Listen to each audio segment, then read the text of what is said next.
Going crazy with tahini. Tahini is something I love since I was a small child. It's so easy to make, it's so healthy, and it gives a lot of flavors to a lot of food. And today I want to share with you the tips that I have collected over the years about tahini. I'm going to give you recipes that are incredibly tasty, some tips, some dressings, and some desserts. So let's start. I want to give you, for those people who doesn't know what tahini is, how you can make it. Tahini is actually a sesame paste. You heat the sesame to an extent, it browns and it gets this beautiful smell, and you grind it very much. First it becomes like a powder, then it becomes like a creamy thing. It gets loose and it's called tahini. If you brown the sesames more, you get a browner tahini. If you don't brown the sesames too much but just heat it, it becomes a lighter version. Around Turkey we have stores which creates tahini just in front of you, and it's miraculous. We have on the channel a detailed recipe of how to make tahini here. I'm also putting it there so that you can go, and if you want to make your own tahini, you can make it through there. First recipe is tahini and lemon. It's actually from my first book. Here it's just a mixture of a bit of tahini, some lemons, and a bit of water. When you add lemon to tahini, it clutches together and gets thickened. Then you open it with a bit of water and it becomes gorgeous as a dip for kebabs, meat, great for köfte. What I also like doing is add a bit of coriander, it increases the dimension, and a bit of sweet chili sauce. Sweet chili sauce also is great with tahini. Actually in traditional Turkish cooking we don't have it, but the mixture becomes great. So a bit of chili sauce, a bit of coriander, and lemon and tahini. Mwah. Hi everyone, we are on Amazon. You can find our most highlighted products on Amazon and buy with just one click. There's another thing which is close to hummus but lacks chickpeas, is called Hibeş. It's from Antalya region. It's almost the same thing. Tahini, lemon juice, water, and a bit of red or cayenne pepper powder. And you mix it together. As it sits and rests a while, you can put a bit of olive oil as well. You dip and it's so great, but it's not a dip. It's one of the mezzes. We have other recipes for mezzes here. It's like a mezze recipe that is great when you drink because it covers your stomach and it decreases the effects of alcohol through your body, and it's miraculous. Another thing is great using tahini as a salad dressing in bowls now, which is so popular, or in ordinary salads instead of mayonnaise, because mayonnaise has a lot of additives, etc. Sesame paste is great. You can put a bit of lemon juice or some vinegar. It becomes very, very tasty. Sometimes I also put a bit of yogurt to lighten it up with a bit of water. Yogurt, tahini, and water, they also go together really well, and it becomes so tasty. The other thing that we love is, of course, hummus. In this channel, we have one of the best, most watched hummus recipes in the world. Why? Because it's the most tasteful hummus recipe in the world. It has few tips. One tip is how to take the chickpeas off. And secondly, while we're grinding everything together, instead of putting water, we put ice. Why? We don't want the hummus to heat up. So each time we add ice and we get that creamy, fluffy, incredibly tasting hummus. Hummus is not just with chickpeas, it can go in different variations to other kinds of beans. I especially love mung beans. You can make it red with beetroot, or yellow with carrot, or green with basil, and it can go to various ways. The one with the mung beans is also with a lot of coriander, and I love that recipe, maybe as much as the hummus I make.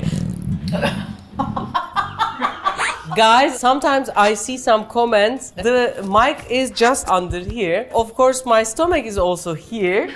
So when I talk about something I really like, you might hear voices and it doesn't come from anywhere else. Don't misunderstand it comes from here. I wanted to make that clear sometimes because people think it's different. Anyways, that's how much I care about food. In Turkey, we have something called piyaz, again in Antalya region, which is the middle of Mediterranean region. I think we should make piyaz for the channel. Briefly, I want to tell you, we put some tahini and olive oil and vinegar, onions, white beans, and it becomes so great. And it's called piyaz. When we make it with tahini, I believe it's much better. also we have something called vardabit. We did it on the channel. We have the recipe here. You can reach to the recipe. I'm not going to tell you too long, but at the bottom there's the crunchy bread. Then there's the yogurt and garlic and olive oil and tahini with white beans, and the water, the taste goes to the crunchy bread, and each time you have a piece of the bread, the tahini and the beans, and it's so good. It's called vardabit. From you guys, you had comments and different names and versions of it is around the region, and I want to honor those recipes and those regions as well. Another thing which I have discovered myself, guys, years and years ago, and I love doing, is mixing yogurt, tahini together and making it a mantı mixture. We get the mantas, we have the small köftes, we put a bit of oil and put it in the oven. It becomes really nice and crunchy. And then when they go out, we take the yogurt and the tahini mixture with a bit of garlic, and on top we put a lot of sumac. Sumac is another greatness one day we have to talk in detail about. It has the sourness. If you don't have sumac, you can zest a bit of lemon for the tanginess, or ginger would also be good, and a bit of maybe red flake pepper, and it is heavenly. In every bite you have the tahini, you have the yogurt, and you have the crunchy mantı, and then we have the crunchy köfte outside and fluffy inside. Now let's move into the desserts. We have the tahin helva. Making tahin helva is easier than it looks. Normally we have something called çoban, which I don't know the English of. It's a wood and it makes the helva more chewy, but we don't have it everywhere. So I made the home version on this channel, and the recipe is also here. You can do it with chocolate, you can do it with pistachios and a bit of vanilla, and it's so nice.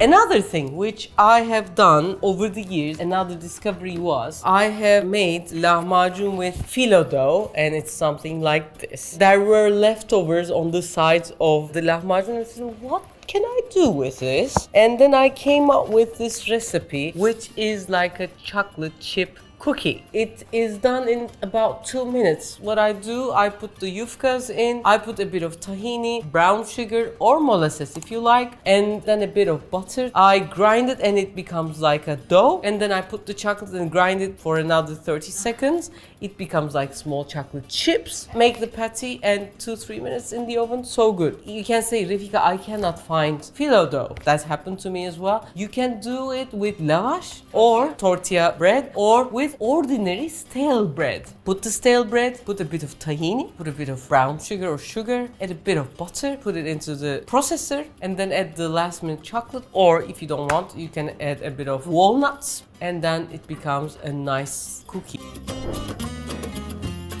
Then it turns into a souffle. French people do and love their souffle. Okay, why can't we make it with tahini? It's so nice. Instead of chocolate, when you put tahini, you have the tahini flavor and egg white puffs and a bit of ice cream. Mwah. When we said ice cream, of course, tahini ice cream is very nice with a bit of walnuts. Again, so good. Another thing that Turkish people love doing is tahini çörek. We open the dough, we put tahini, a bit of sugar, we wrap it, and then we do the same thing and wrap it again. Instead of butter in croissant, we put tahini in between layers because it's seed, it's a lot of oil. It starts to act like a shortening. Shortening is where it cuts the gluten, so it feels as if it has with fibers, and the fibers starts to break, and it is this brownish tasty thing called tahini çörek.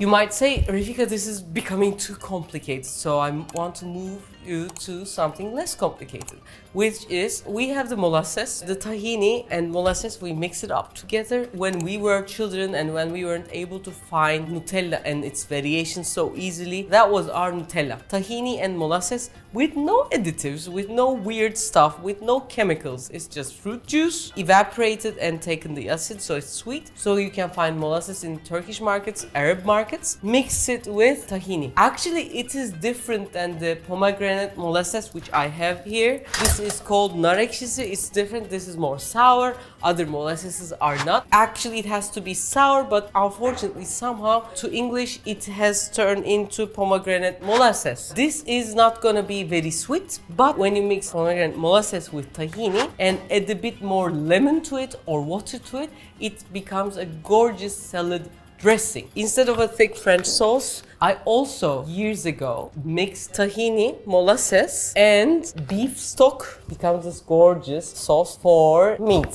Another thing, some of you guys don't like using chocolate spreads and giving it to your kids. Again, to tahini, if you add a bit of honey and a bit of cacao powder, it becomes a spread like this. So nice. That's what tahini can do. I didn't want to tell you long things about how healthy tahini is, but I want to tell you a memory that I had. The Turkish Cypriot founder of Cyprus was Rauf Denktaş, and when I was small, he came to our house and I was cooking and I was kind of shy. I made a nice table for them. His wife was there as well, and he said, okay, we ate fish. And he turned to me and looked at me like this, and big eyes. He had really big eyes like this. Refika, what can kill the fish in your stomach? And I was, kind of, what?